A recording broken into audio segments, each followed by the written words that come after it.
naungan yang maha tinggi dan bermalam dalam naungan yang maha kuasa, akan berkata kepada Tuhan, tempat perlindunganku dan kubu pertahananku, Allahku yang kupercayai. Sungguh dialah yang akan melepaskan engkau dari jerat penangkap burung, dari penyakit sampar yang busuk. Dengan kepaknya ia akan menudungi engkau, di bawah sayapnya engkau akan berlindung. Kesetiaannya ialah perisai dan pagar tembok. Engkau tak usah takut terhadap kedahsyatan malam, terhadap panah yang terbang di waktu siang, terhadap penyakit sampar yang berjalan di dalam gelap, terhadap penyakit menular yang mengamuk di waktu petang. Walau 1.000 orang rebah di sisimu dan 10.000 di sebelah kananmu, tetapi itu tidak akan menimpamu. Engkau hanya menontonnya dengan matamu sendiri dan melihat pembalasan terhadap orang-orang fasik. Sebab Tuhan ialah tempat perlindunganmu, yang maha tinggi telah kau buat tempat perteduhanmu. Malapetaka tidak akan menimpa kamu, dan tulah tidak akan mendekat kepada kemahmu.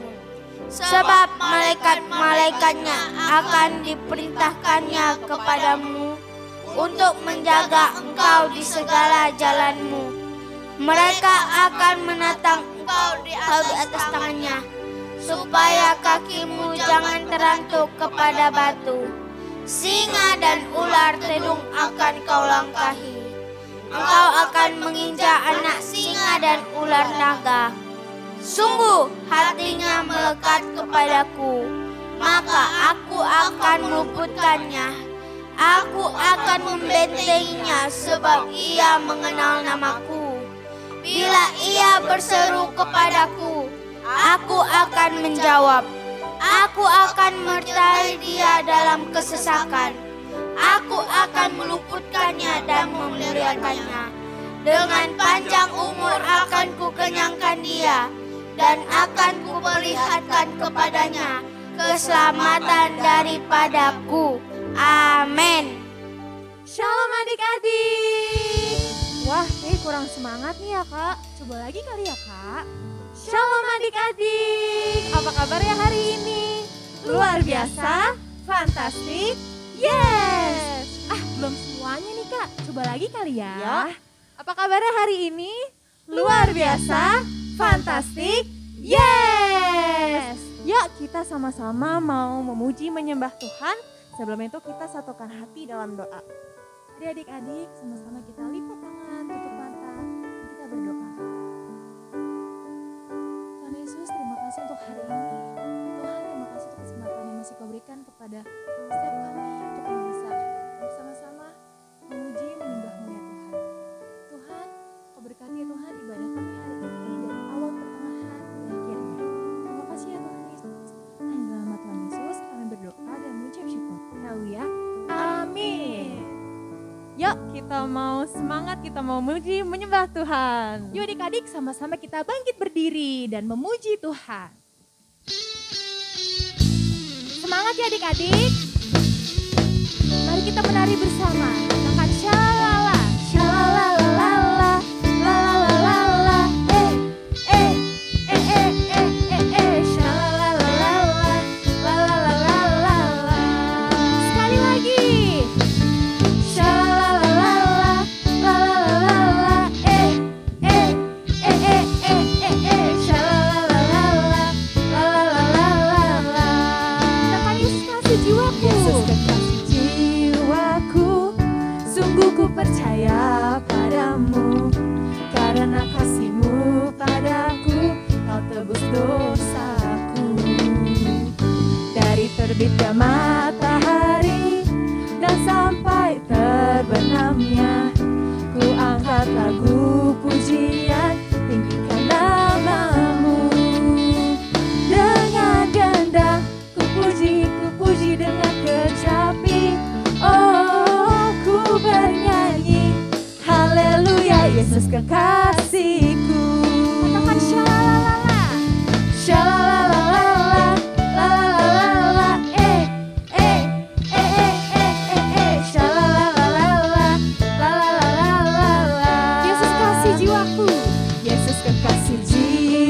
aku, sungguh ku percaya padamu. Karena kasih-Mu padaku, Kau tebus dosaku. Dari terbitnya matahari dan sampai terbenamnya, ku angkat lagu pujian, tinggikan nama-Mu.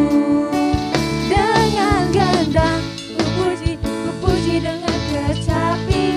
Oh, ku bernyanyi haleluya, Yesus kekasihku. Dengan gendang ku puji dengan kecapi.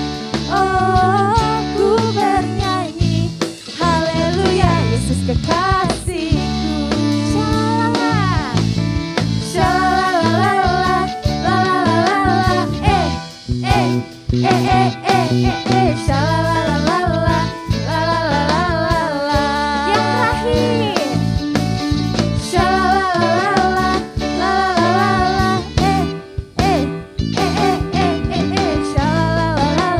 shalala, haleluya, beri kemuliaan untuk Tuhan. Haleluya. Silakan duduk adik-adik. Sekarang kita mau menyembah Tuhan. Kita mau buka hati kita mau menyembah bersama-sama. Kita mau sungguh-sungguh fokuskan diri kita kepada Tuhan Yesus. Haleluya, haleluya. Terima kasih ya Bapa, terima kasih Tuhan. Engkau sungguh baik, sangat baik untuk setiap dari kita. Terima kasih atas semua perbuatan-Mu, atas hidup kami ya Bapa. Sekarang ya Tuhan, kami mau memuji Engkau. Sebelum kami mendengarkan firman-Mu, kami mau siapkan hati kita ya Tuhan untuk menyembah dan juga untuk mendengarkan ya Bapa. Terima kasih ya Tuhan, hanya dalam nama-Mu kami berdoa. Haleluya, amin. Saat ku masuk ke hadirat-Mu, ku tersungkur dan sembah-Mu. Ku persembahkan korban syukur-Ku yang terbaik bagi-Mu. Haleluya, kita katakan dari awal. Saat ku masuk ke hadirat-Mu, ku tersungkur dan sembah-Mu. Ku persembahkan korban syukur-Ku yang terbaik bagi-Mu. Ku bawa korban syukur ke tempat kudus-Mu Tuhan. Hatiku limpah dengan syukur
kita mau dengerin firman Tuhan.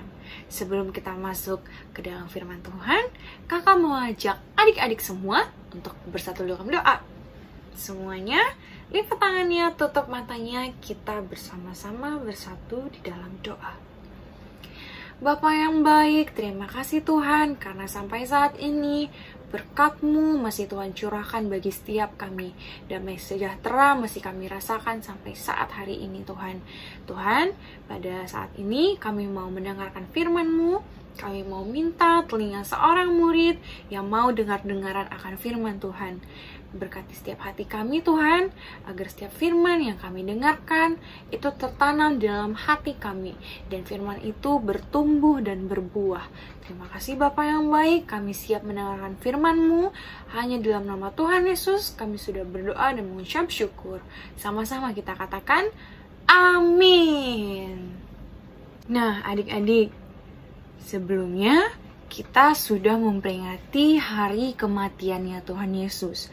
Tuhan Yesus mati di kayu salib 2000 tahun yang lalu untuk menebus tiap dosa-dosa manusia, dosa kakak dan dosa adik-adik semua.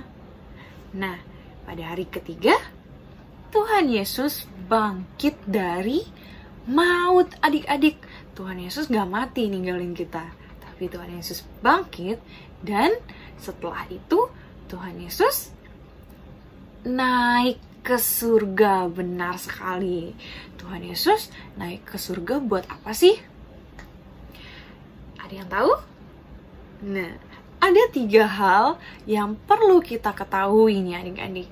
Yang pertama, Tuhan Yesus naik ke surga karena tugas-tugas Tuhan Yesus sudah selesai di bumi. Tuhan Yesus sudah lahir, Tuhan Yesus sudah mati, menyerahkan nyawanya, lalu Tuhan Yesus sudah bangkit, dan saatnya Tuhan Yesus sudah naik ke surga. Itu yang pertama. Yang kedua, Tuhan Yesus naik ke surga untuk apa sih? Tuhan Yesus naik ke surga untuk menyediakan tempat adik-adik, untuk menyediakan tempat-tempat untuk orang-orang yang percaya sama Dia, yang percaya sama Tuhan Yesus. Gitu. Lalu yang ketiga, yang terakhir, Tuhan Yesus naik ke surga tidak meninggalkan kita sendirian adik-adik. Tuhan Yesus berjanji akan mencurahkan, mengirimkan Roh Kudus untuk menjadi penolong untuk kita semua nih di bumi nih adik-adik. Jadi kita tidak sendirian, benar. Nah adik-adik, ajaibnya nih, ketika Tuhan Yesus sudah berjanji, Tuhan Yesus tidak pernah ingkar janji. Dia selalu menepati janji-janjinya adik-adik. Tidak satu pun janji Tuhan yang tidak Tuhan Yesus tepati. Nah, kita sebagai anak-anak Tuhan harus belajar nih, kita harus mencontoh Tuhan Yesus yang selalu menepati janji. Ketika kakak dan adik-adik semua sudah berjanji kepada orang tua, kepada teman, atau kepada siapapun, kita sudah mengucapkan janji, kita harus menepatinya adik-adik. Nah, sebelum Tuhan Yesus naik ke surga, Tuhan Yesus mengatakan sesuatu. Yuk sama-sama kita buka Alkitab kita. Kita mau baca di Kisah Para Rasul 1 ayat 8. Udah dapat? Oke. Kita sama-sama baca ya. 1, 2, 3. Tetapi kamu akan menerima kuasa kalau Roh Kudus turun ke atas kamu, dan kamu akan menjadi saksiku di Yerusalem dan di seluruh Yudea dan Samaria dan sampai ke ujung bumi. Jadi sebelum Tuhan Yesus naik ke surga, Tuhan Yesus mengatakan hal itu adik-adik. Tuhan Yesus menjanjikan hal itu. Tuhan Yesus naik ke surga, Dia tidak meninggalkan kita sendirian, tidak menelantarkan kita. Bahkan tetapi Dia mencurahkan Roh Kudus untuk kita, orang-orang yang percaya kepada Tuhan Yesus adik-adik. Dan setelah Tuhan Yesus mengucapkan janjinya kepada murid-muridnya, Tuhan Yesus langsung naik ke surga. Nah, ketika murid-muridnya sudah nggak bisa lihat Tuhan Yesus lagi, udah nggak kelihatan lagi, setelah itu seluruh murid-murid Tuhan Yesus naik ke atas loteng Yerusalem. Bersama-sama berdoa, menyembah, memuji, tidak henti-hentinya adik-adik selama 10 hari. Dan pada hari ke-10, tiba-tiba ada tiupan angin yang sangat kencang di sekeliling mereka. Dan seketika mereka dipenuhi oleh Roh Kudus adik-adik. Muncul lidah-lidah api di setiap kepala mereka. Lidah-lidah api itu yang menggambarkan Roh Kudus tadi adik-adik. Mereka dipenuhi oleh Roh Kudus. Semuanya, seluruh murid-muridnya dipenuhi oleh Roh Kudus. Gak ada yang kelewatan. Sebagai tanda awalnya nih adik-adik, mereka mengucapkan kata-kata yang sebelumnya mereka gak pernah ucapkan. Mereka gak tahu artinya apa, mereka gak mengerti, tapi kata-kata itu selalu keluar dari mulut mereka.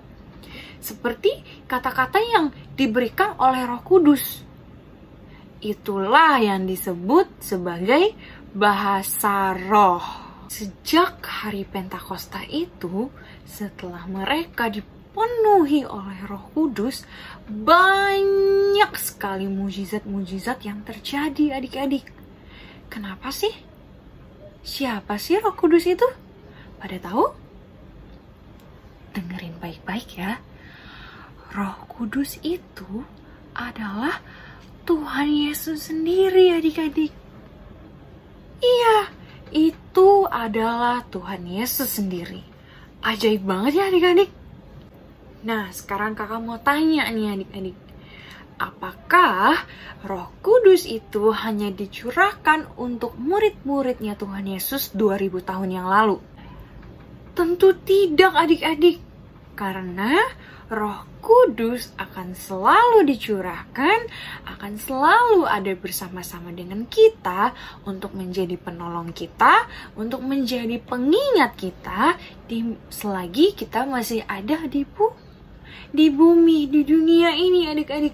Roh Kudus akan selalu bekerja, akan selalu menemani kita sampai Tuhan Yesus akan kembali menjemput kakak dan adik-adik semua yang kedua kalinya untuk bersama-sama Tuhan Yesus naik ke surga. Nah, mungkin pada saat ini adik-adik bingung nih bertanya-tanya. Kayak, gimana sih Kak Roh Kudus itu bekerja? Gimana sih caranya? Sini kakak kasih tahu. Dengerin baik-baik ya. Nah, contohnya, nih, mama atau papa kasih uang jajan sama kita. Mama bilang, "Nak, uangnya setengah kamu boleh jajanin, setengah kamu harus tabung ya." Terus kita langsung bilang, "Siap Ma, siap Pa," gitu. Tapi pada akhirnya karena kita keasikan jajan, uangnya habis. Terus mama atau papa tanya nih, "Nak, uangnya sudah ditabung belum?" Kita langsung jawab, "Sudah dong." Seketika kita merasa menyesal karena kita sudah berbohong. Nah, waktu kita menyesal, kita merasa bersalah, saat itulah Roh Kudus mengingatkan kita. Saat itu Roh Kudus bekerja adik-adik. Dia mengingatkan kita dan menyuruh kita untuk berminta maaf karena kita sudah berbohong dan tidak akan mengulanginya lagi. Terus contoh yang kedua, misalnya kita punya adik atau kakak yang ngeselin banget, pokoknya nyebelin. Akhirnya kita nggak sengaja mukul atau cubit adik atau kakak kita. Nggak sengaja nih kita. Pada saat itu kita merasa puas adik-adik. Tapi akhirnya kita merasa bersalah. Nah, di saat itu juga Roh Kudus bekerja di dalam kita, mengingatkan kita bahwa hal yang baru saja kita lakukan itu salah. Akhirnya Roh Kudus menyuruh kita untuk datang sama adik atau kakak kita untuk meminta maaf karena sudah mencubit atau memukul. Seperti itulah Roh Kudus bekerja di dalam setiap kita, adik-adik. Nah, Roh Kudus yang sudah dicurahkan bagi setiap kita, Roh Kudus yang ada di dalam diri kita, senantiasa selalu menyadarkan kita agar kita menjadi orang yang lebih baik dan lebih baik lagi. Kita selalu belajar untuk menjadi orang-orang yang lebih baik dari yang sebelumnya. Jadi, Roh Kudus bekerja di dalam diri kita untuk menolong setiap kita. Jadi, Roh Kudus yang sudah dicurahkan bagi setiap kita, Roh Kudus yang ada di dalam hati kita, bekerja untuk merubah kita menjadi manusia, menjadi anak yang lebih baik lagi, mengubahkan kita dari anak yang kurang baik menjadi anak yang baik. Itu semua pekerjaan Roh Kudus yang sudah Tuhan curahkan bagi setiap kita, orang-orang yang percaya kepada Tuhan Yesus, adik-adik.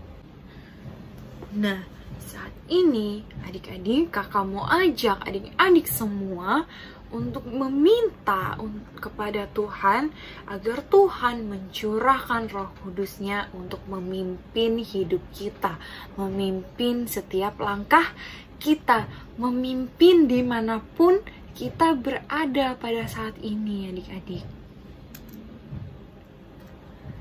Jadi, seperti itulah pekerjaan Roh Kudus. Oke, kita sudah selesai dalam firman kita pada hari ini. Biarlah Tuhan memberikan pengertian bagi setiap kita. Yuk, kakak mau ajak adik-adik bersama-sama berdoa. Kita mau tutup ibadahnya ya. Semuanya lipat tangannya, tutup matanya, kita bersatu di dalam doa. Bapa yang baik, terima kasih Tuhan, kami bersyukur karena Tuhan Yesus sudah pilih kami menjadi anak-anaknya Tuhan. Tuhan sudah pilih kami menjadi orang-orang yang percaya kepada Tuhan Yesus. Bapa, biarlah kami Tuhan menerima setiap pencurahan Roh Kudus-Mu yang saat-saat ini sedang Kau curahkan Tuhan. Bapa, kami mau berdoa Tuhan agar kami senantiasa mau diajari, mau dipimpin oleh Tuhan Yesus untuk dalam kehidupan sekolah kami, kehidupan pertemanan kami, dan di dalam keluarga kami. Terima kasih Tuhan. Biarlah Tuhan Kau selalu beracara Tuhan dalam kehidupan kami. Terima kasih Bapa, hanya di dalam nama-Mu kami sudah berdoa dan mengucap syukur. Sama-sama kita katakan amin. Sampai jumpa minggu depan adik-adik. Tuhan Yesus berkati. Shalom adik-adik, hari ini kita akan membuat lidah api Pentakosta. Adik-adik, kalian bisa persiapkan kertas berwarna, usahakan sediakan 2-3 warna ya.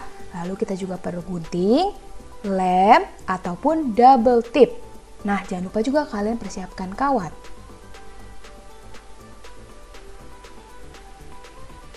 Pertama-tama, kita potong kertas berwarna menjadi bentuk segitiga ya adik-adik. Lalu kita lipat menjadi 2 segitiga. Seperti itu ya, supaya terlihat ada garis tengahnya. Nah, step selanjutnya adalah kita lipat-lipat segitiga ini seperti saat kita membuat kipas ya, dilipat sampai ujung atas.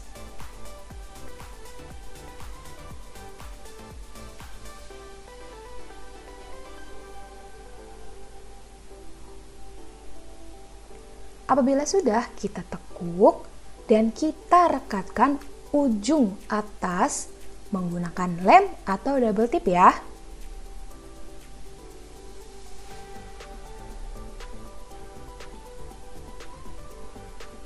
Nah, selanjutnya kita memasang kertas warna yang warna lain sebagai luaran dari api ini. kalian bisa menggunakan dua warna ya. Di sini kakak menggunakan warna kuning dan warna merah. Pertama kalian rekatin dulu nih menggunakan lem atau double tip bagian bawahnya ya. Dan kalian rekatkan sesuai dengan pola apinya.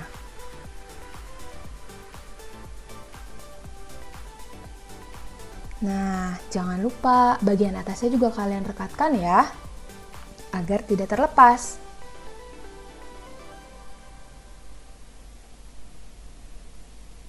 Oh iya, kertas selanjutnya kakak menggunakan warna merah. Usahakan kalian juga menggunakan kertas warna merah ya. Karena kita tahu loh warna api itu merah. Jadi kita menyesuaikan warna api. Bagian bawahnya jangan lupa kita kasih lem atau double tip supaya kita bisa menempelkan kertas berwarna yang terakhir.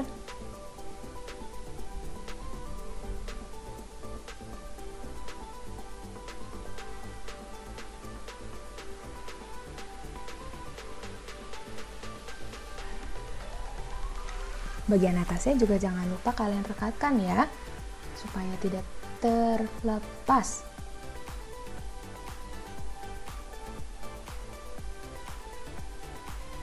Wah, sudah hampir mau jadi nih adik-adik. Nah, selanjutnya kita bisa nih potong sisa bagian kertas di ujung yang apinya. Itu kan terlalu panjang. Kalian bisa potong, menyerong. Dan jadi. Saatnya kita menghias. Nah, adik-adik, kalian persiapkan kawat yang sudah dibentuk lingkaran. Lalu di sini kakak menggunakan kertas krep untuk dililitkan pada kawat yang sudah dibentuk tadi. Adik-adik bisa menggunakan hiasan lainnya, terserah adik-adik ya. Kawat ini kita gunakan sebagai alat atau tempat menggantung lidah-lidah api. Nah, satu kawat ini itu tuh bisa menampung 3 lidah api adik-adik. Jadi jangan lupa ya buat lidah api yang lainnya. Nah, jangan lupa kita kasih tali atau benang. Lalu baru deh kita ikatkan pada kawat yang tadi. Jangan lupa buat yang lainnya ya. Dan lidah api ini nih udah hampir jadi nih adik-adik. Kalian jangan lupa ya untuk buat di rumah. Karena kita sedang menyambut hari Pentakosta, hari di mana Roh Kudus dicurahkan. Bye adik-adik, Tuhan Yesus memberkati.